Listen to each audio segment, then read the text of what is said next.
Queridos hermanos de la Iglesia Central, Dios es Amor.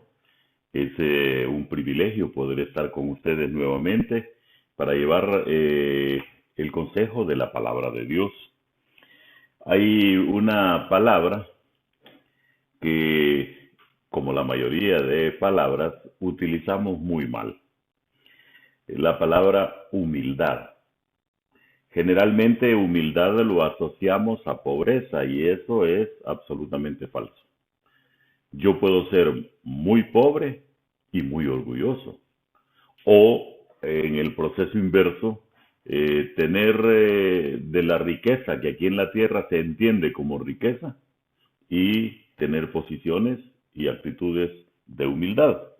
Porque la humildad tiene más que ver con nuestras actitudes ante diversas situaciones de la vida. El día de hoy, precisamente, quiero enfocar ese aspecto que debe ser inherente a la vida del cristiano. Humildad ante todo. Quisiera que hoy abriéramos nuestra Biblia precisamente en el libro de Jueces, en el capítulo 16 y verso 28. Vamos a leer precisamente la palabra de Dios. Entonces clamó Sansón a Jehová y dijo: Señor Jehová, acuérdate ahora de mí y fortaléceme, te ruego solamente esta vez, oh Dios, para que de una vez tome venganza de los filisteos por mis dos ojos. Vamos a orar. Gracias Dios por la vida.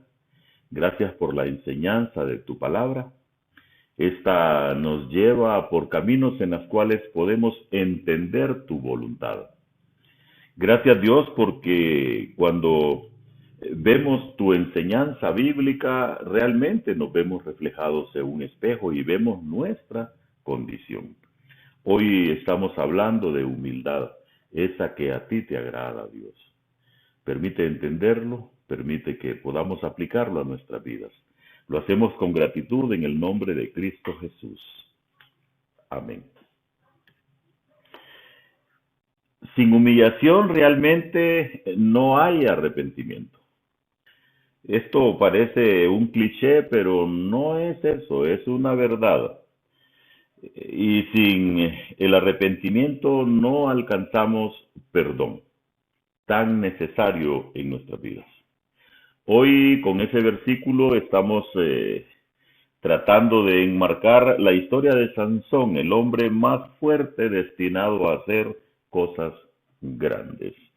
Y ahí cuando enseñamos y cuando la Biblia nos dice que Sansón era un hombre muy fuerte, probablemente el más fuerte sobre la tierra, ahí encontramos entonces la primera causa del por qué Sansón estaba lejos de ser un hombre humilde. Él confiaba en su fuerza, él confiaba en su poder. Si aplicamos esto a nuestra vida y a nuestra relación con Dios, entonces nos vamos a dar cuenta que esto es exactamente lo contrario que Dios establece. ¿Podemos ser muy fuertes? Sí, pero en el Señor. ¿Podemos ser muy fuertes? Sí, pero para honra y gloria del Señor. Quisiera señalar entonces sobre la vida de Sansón algunos aspectos que deberíamos de considerar. Sansón se humilló hasta que llegó a Gaza. Y si vemos cuál es el problema, nos vamos a dar cuenta que en la victoria se la atribuyó él. Observe usted entonces que él está confiando en su poder. Cuando él ha tenido una victoria sobre los filisteos, esta la toma como propia. Capítulo 15, verso 16. Entonces Sansón dijo: con la quijada de un asno, un montón, dos montones, con la quijada de un asno maté a 1000 hombres. ¿Quién lo hizo? Pues según el relato, Sansón se atribuye exactamente todo lo que él hizo. Quisiera señalar entonces que la humillación de Sansón ocurre, pero ya en otras condiciones. En primer lugar, ya estaba ciego. Segundo lugar, estaba encadenado. Tercer lugar, estaba haciendo tareas de esclavo. Sin embargo, la oración nos muestra a un Sansón diferente. Y aquí es donde el panorama completo de Sansón y su poder físico cambia. Porque la oración es precisamente eso, es poder hablar con Dios y depender de Él para todo lo que hacemos. Verso 28. Entonces, señala la escritura, clamó Sansón a Jehová y dijo, Señor Jehová, acuérdate ahora de mí y fortaléceme. Te ruego solamente esta vez, oh Dios, para que de una vez tome venganza de los filisteos por mis dos ojos. Cuando vemos entonces esta forma de Sansón de reconocer ahora implícitamente que debe depender de Dios, las circunstancias lo llevaron a eso, o dicho de otra manera, Dios lo llevó a ser humillado para que pudiese humillarse precisamente a Dios, y nos agrega ese elemento importante que usted y yo podemos utilizar, la oración. Porque la oración, como dije hace un momento, tiene esa particularidad, nos acerca a Dios, pero también tiene la otra, la de mostrar nuestra dependencia y sumisión a Dios. Finalmente podríamos señalar que Sansón siente la necesidad de orar a Dios pidiéndole fuerza como un último deseo en su corazón.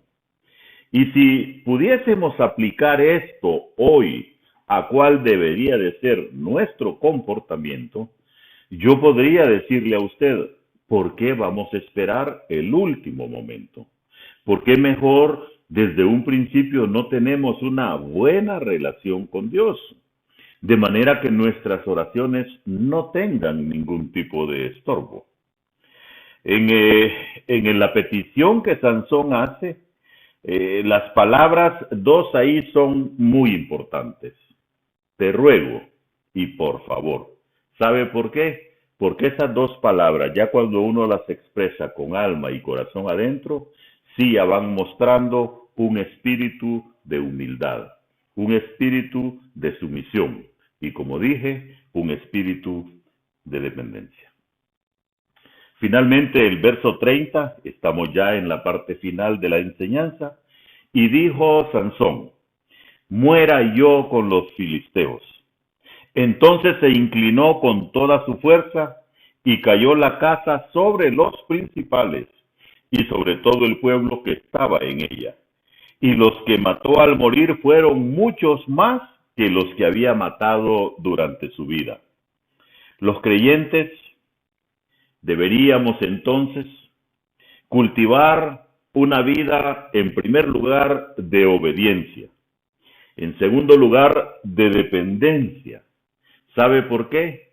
Porque cuando hacemos esto, eso enseña, muestra que estamos orando fervientemente a Dios. Y esto va a permitir que Dios pueda actuar en cada uno de nosotros. La enseñanza de Sansón, un hombre escogido por Dios porque fue levantado como juez para el pueblo, pero dependió de su fuerza física, dependió de su control, el cual nunca tuvo, e hizo como él quería hacer, no como Dios le enseñó. Hoy debemos demostrarnos nosotros con una humildad genuina, de esa humildad que sale de adentro del corazón, y pedir perdón a Dios por todo lo malo que hemos hecho, y suplicarle que nos oriente y que nos guíe. Vamos a orar. Gracias Dios, porque esos corazones humillados y contritos, dice la Escritura, que a ti te agradan. Gracias Dios, porque cuando nos humillamos ante tu poder, estamos reconociendo que tú, como Padre nuestro, tienes el control de todo. Y este es un buen tiempo, Señor, para mostrarnos cuánto dependemos de ti. Cuánto es el control que tú tienes sobre nuestra vida y sobre la vida de nuestros hermanos. Gracias Dios por eso. Gracias por este momento. Lo hacemos con gratitud en el nombre que es sobre todo nombre, el nombre de Cristo Jesús. Mis queridos hermanos de la Iglesia Central, permanentemente el cuerpo pastoral estamos solicitando bendición de Dios para usted a través de la enseñanza de su palabra. Dios le bendiga.